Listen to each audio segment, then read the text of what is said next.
What's up guys, my name is Ace, and welcome back to another gun guide. This is the series where I go into great detail with all of the stats as well as some excellent attachment combinations for the guns in Call of Duty Vanguard. And in today's episode, we're going to be covering the brand new SMG that we just got with Season 3 Reloaded. This is the H4 Blixen. And starting it off as always, let's have a look at our damage profile. And essentially with this gun, it's always going to be a 3, 4, or 5 shot kill to the body, no matter where in the body you're shooting them. So even though we do deal a little bit more damage to the torso, it's still going to take the same number of shots to kill as the limbs, and therefore, hollow point is literally useless on this gun. As for headshots, we can never get a 2-shot kill, so up close, it doesn't really matter at all if you get headshots. However, at mid to longer ranges, one single headshot mixed in with a body shot will reduce the number of shots to kill.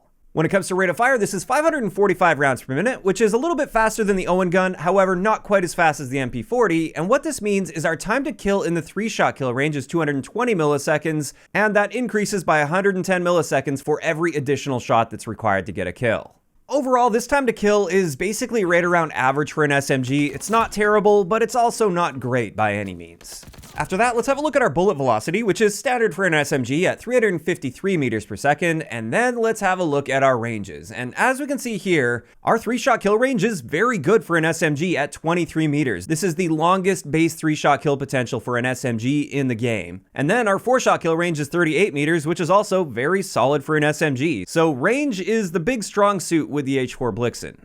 As for hardcore game modes, we get a 1-shot kill anywhere in the body out to 23 meters, and we can still get a 1-shot kill anywhere in the torso, neck, or head out to 38 meters, and then beyond that, you do have to hit them in the head or the neck if you want to maintain a 1-shot kill potential. Overall, this is actually quite a solid gun for hardcore modes. As for hipfire, we fall pretty much right in the middle of the SMGs with this, so it's got a decent hipfire spread, but not the best in the category. And now let's have a look at our idle sway, which is, again, pretty standard for SMGs. There's definitely some movement while aiming down sight, which can affect your first shot accuracy. And speaking of accuracy, let's have a look at our recoil pattern here. And as we can see, without any attachments, we've got a little bit of a zigzag recoil pattern, which can be difficult to control and predict. Having said that though, something I noticed with this gun is it seems like there's a whole lot more visual recoil than actual recoil. So it looks like your gun is bouncing around a lot more than it actually is. So this is one of those guns where you kind of just have to trust the fact that it's not bouncing around as much as it looks like. As for handling, our aim down sight time is quite solid at 190 milliseconds, and our sprint to fire time is basically standard for SMGs at 167 milliseconds. Then when it comes to our reload add time, this is pretty solid at 1.59 seconds. And now let's move on to our mobility stats. And when it comes to our base movement, this is quite fast. It's above average for an SMG at 11.3 miles per hour. Sprint speed is also above average, and same thing goes with our aim walking movement speed. Mobility is another one of this gun's strong suits. And with that, that pretty much wraps it up for the base stats of the gun. However, there's one other thing that I noticed while playing with this gun that I thought was very strange and doesn't work like the other guns in the game. And this is when mounted on a horizontal surface, typically you see a massive reduction to the amount of vertical recoil that you experience. However, what I noticed with this gun is it seemed like I was actually getting more recoil while mounting on horizontal surfaces. And I did a couple quick tests with this, and it looks like I'm right, at least when it comes to the vertical magnitude on the initial recoil. The jump between the first and second bullet is consistently higher when I'm mounting versus when I'm not mounting. And as a result, I've found while using this gun that it's often not in your best interest to mount on a surface if you're trying to pick somebody off and you want extra accuracy. You're better off not mounting at all, which is very strange because it doesn't work that way with any other guns that I'm aware of. But with that, let's now move on into some of the more important attachments, and we're going to start this off with barrels and have a look at the recoil for each of the barrel attachments.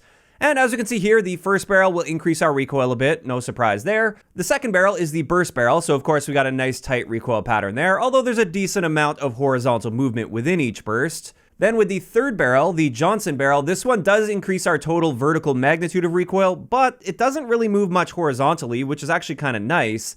And then finally, the fourth barrel, this one is incredibly accurate, and it turns this gun into a laser beam, at least as far as SMGs are concerned.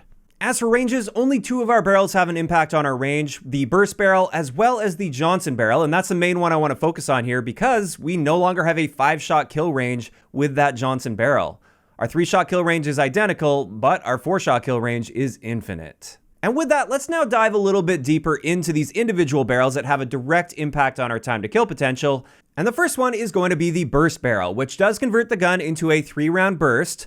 The rate of fire within each burst is 719 rounds per minute, and then we get a burst delay of 250 milliseconds. What this means for our time to kill potential is if we get a 1-burst kill, so a 3-shot kill, we get a very good time to kill at 167 milliseconds. Having said that though, if we need that second burst, a 4-shot kill with this gun is going to take 500 milliseconds, which is painfully slow, and you likely won't be winning that fight.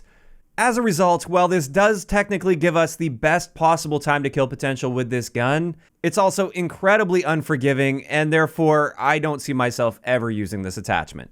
As for the only other barrel that has a direct impact on our time to kill, this is the Johnson barrel, and with this, our rate of fire is increased a little bit, up to about 577 rounds per minute, and this gives us a time to kill potential of 208 milliseconds in the 3-shot kill range, and 312 milliseconds in the 4-shot kill range. So a nice improvement to our time to kill, and it's worth noting, like I said earlier, that we no longer have a 5-shot kill range with this gun, which is excellent.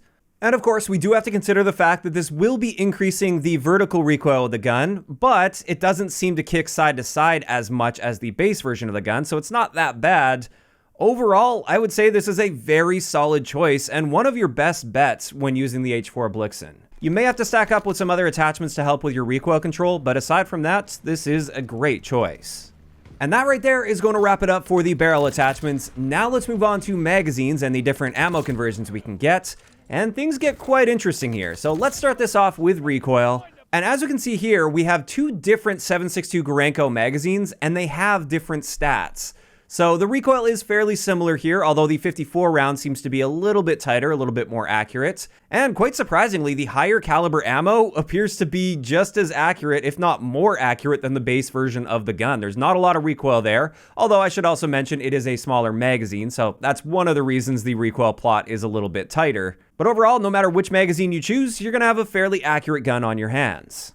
Having said that though, let's have a look at our ranges, and as we can see here, quite surprisingly, none of these ammo types improve our time to kill potential at close ranges. In fact, all of them harm our time to kill potential up close, which is very surprising to see. Usually the high caliber ammo, for instance, will noticeably improve our time to kill potential. So let's dive a little bit deeper into these and see exactly what's going on. And starting it off with the first magazine attachment, this is the 36 round 7.62 Gorenko mag. This turns the gun into a 4 to 5 shot kill, so no more 3-shot kill range. Our rate of fire is 652 rounds per minute, which is a very noticeable improvement, but it's not enough to improve our time to kill potential, and our new up-close time to kill is 276 milliseconds, which is simply not competitive, and therefore I wouldn't recommend using this. And just for consistency, let's skip to the 4th magazine, which is the 54 round 7.62 Gorenko mag. And for some reason, this one has a bigger boost to our rate of fire, even though it's the same caliber. So I thought that was a bit strange, but our new rate of fire is 706 rounds per minute. And while this doesn't have as slow of a time to kill potential as the 36 round 7.62 Gorenko, it still slows it down to 255 milliseconds, which is at least slightly more usable, but I would say this is still not great, and you're likely better off using the standard 9mm ammo. And this just leaves us with the 45 ACP 27 round mag, which is the higher caliber ammo. And with this, we maintain a 3-shot kill potential up close. We now also get a 3-shot kill at mid-range, which is nice. And at most, at really long ranges, it's going to take us 4 shots to kill instead of 5. This does come with a reduction to our rate of fire though, down to 508.5 rounds per minute, and therefore, up close and personal, we're still getting a slower time to kill than the base ammo type. For mid to longer ranges, this is a nice improvement, but up close and personal, where SMGs are designed to be used, 45 ACP is straight up worse than 9mm on the H4 Blixen. And as a result, this is one of the few instances where I strongly feel the base ammo is the best ammo to be using with this gun, and that also means there isn't any ridiculously crazy time to kill builds for this gun, like we see with many of the other guns in the game. And with that in mind, let's get into some awesome attachment combinations that you can use with this SMG. And the first one I got for you guys is actually the best time to kill potential you can get with a full auto version of the gun. This is my aggression build, and with this, we're using that Johnson barrel, which means it's going to be a 3 to 4 shot kill, no more 5 shot kill range, which is great. It also slightly boosts our rate of fire, and we're stacking that with the recoil booster in this case to give us the best possible time to kill potential in full auto at 198 milliseconds up close. This is a very competitive time to kill. We get an excellent 3-shot kill range with this at 23 meters, and that's anywhere in the body, so it's super consistent for that as well. When it comes to our recoil, it's very manageable, it's very controllable. There's definitely some recoil there, it kicks pretty much straight upwards, but that should be easily managed within the ranges that you're using this gun. And to top this off, it's got really good mobility as well as a solid aim down sight stray speed. And this is one of my favorite ways to run this gun, as long as you don't mind not having a suppressor. As for the second build I got for you guys, I mainly just wanted to show that you can create a very accurate version of this gun, which makes it quite versatile. So with this, we're using that 4th barrel attachment, combined with a mercury suppressor and the Johnson skeletal stock. All of these are contributing to this amazing recoil that you can see here. That is a very accurate gun for an SMG especially. And while we don't have the most amazing time to kill at longer ranges, I feel it makes up for that with its ridiculously good accuracy, and you can definitely challenge some assault rifles at longer ranges. Additionally, we still maintain a pretty solid range profile with this, and we've also got solid handling. So I would say this one's a bit more specialized. I definitely lean more toward the first build that I shared, but I just wanted to point out that this gun has a ton of potential in the accuracy department.